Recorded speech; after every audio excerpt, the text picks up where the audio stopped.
Hello, everybody, and welcome to the Coaching Corner, brought to you by the Next Group.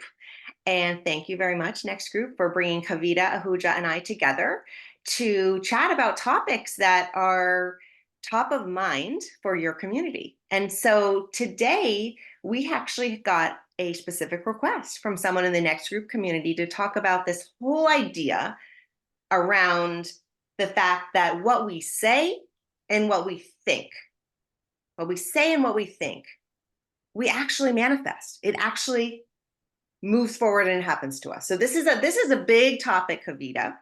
Um, I'd love It is. to first toss it over to you. I know this is a foundational part of the work you do with your clients. So start us off. How do you work with clients around this? And first of all, like what are all these thoughts in our head? Yes, huge topic. Thanks. It's nice to be here, Carrie. Yeah, it is a huge topic, but it's really a very fundamental one if we're going to move forward in our lives. Firstly, acknowledging that our thoughts and our thoughts and what we say to ourselves really matter. And what in my training and my coaching, I talk about something called the gremlin, right? Mm, And gremlins really are the inner voice, right? That tells you in one way or another that you're not good enough. And they could be referred to as an inner critic, right? yeah. And these gremlins, that just their inner critics, are often formed in childhood, and Mm, they really are formed as a way to protect ourselves from, maybe feeling embarrassed or from ashamed or being rejected or hurt, right? And when they show up, they can really limit us from moving forward, as you said earlier, right? And living our fullest lives. So um, it really they just show up to keep us safe. And if we don't understand the messages that the and it's that are they're limiting us, then we can't move forward. So they continually make us play small, I would say, right? yeah. So that's kind of what the gremlin or inner critic is. And some examples of these messages could be like, I'm not smart enough. Right. I'm not good enough. I'm not pretty Mm, enough. I'm not qualified enough. All these things that we say to ourselves that if we actually believe, they do limit us. mm, So I have some ways that, to help my clients go through this, but maybe you could share, how do you, when clients come to you with these limiting beliefs or these inner critics, how do you go about helping them yeah. overcome them? Yeah. Thanks for that, Kavita. There are three things you said that I think I'd love to just reiterate to the group here around they keep you safe, they keep you protected, and they keep you playing small. And so when this comes up with my clients, one of the things I actually do is I tell them the story and it helps them to actually get like outside of their own self and see how these gremlins play a role, perhaps, in other things and places too. So this story is about these elephants. Let me just tell it quickly. It's really, really quick, but really, really profound. Okay. So Okay. there's a story about these elephants where there's these elephants just in this, zoo area. They're in this, kind of like their home base. And this man is just like walking by and he sees these like big, huge elephants. And they have this like teeny tiny skinny rope that's attached to their ankle to the post. Right. So it's like Hmm. this little tiny rope, but these huge elephants. And the elephants are just standing there. They're just standing there. Like they're not trying to break free or like move me, like they easily could tear that thing off.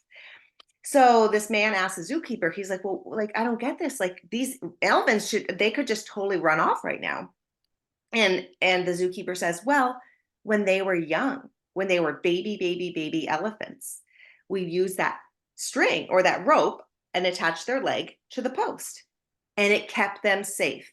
It protected them. It kept them in their small space.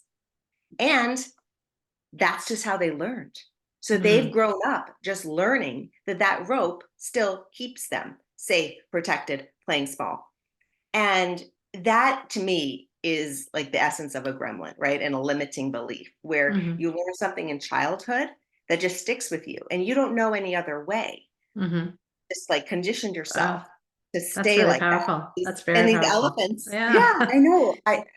I know you and I chatted right before this call, and your words really brought that memory back to me. So thank you for that. So, anyways, I think when we think about the elephants, we think about our own selves. These things happen to us in childhood. There are these beliefs, these convictions, these thoughts about ourselves. Mhm. So the one thing I would just say that I like to do with my clients is when they identify what one of those limiting beliefs or what one of those gremlins is, I actually ask them to just get really clear on, like, okay, what's predictable if you actually continue to have this belief? And it's not necessarily a pretty picture, and it can be kind of depressing. So, like, what is actually predictable? But sometimes you have to really look at that to gain Mhm. the.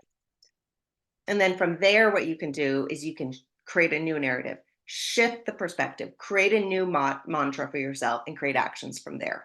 Mhm. So I know you have some exercises you do too, Kavita.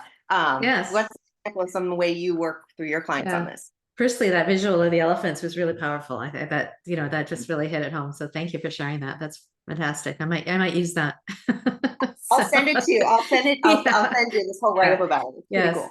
Um, yeah, so one of the ways that I help my clients through working through their gremlins or their inner credits is by actually asking them to name it and actually put a picture. It's almost like a picture, like draw a picture of this gremlin. It could be a monster, it could be anything, like, but actually physically draw it, put a name to it. That way it kind of depersonalizes it from you. It's external from you, right? So when it does show up, you can almost see it's like sitting on your shoulder, or, and then you're like, oh, I see you're here, you know, Jane, or whatever the name is that you come up with. Thank you for very much for showing up. I know you're here to protect me, Mhm. right? However, I don't need your protection right now. I'm good. Mhm. I've got this, right? Mhm. So then there's ways of removing the gremlin from the scene. Like either you can flip it off your shoulder, or you can put him in a box. You can just turn on the volume of the voice. Mhm. And then you'll notice that the more and more the gremlin comes, when you can actually, acknowledge its presence, and then just flip the thought, and the thought being, I've got this. Mhm. I am worthy. I am deserving enough.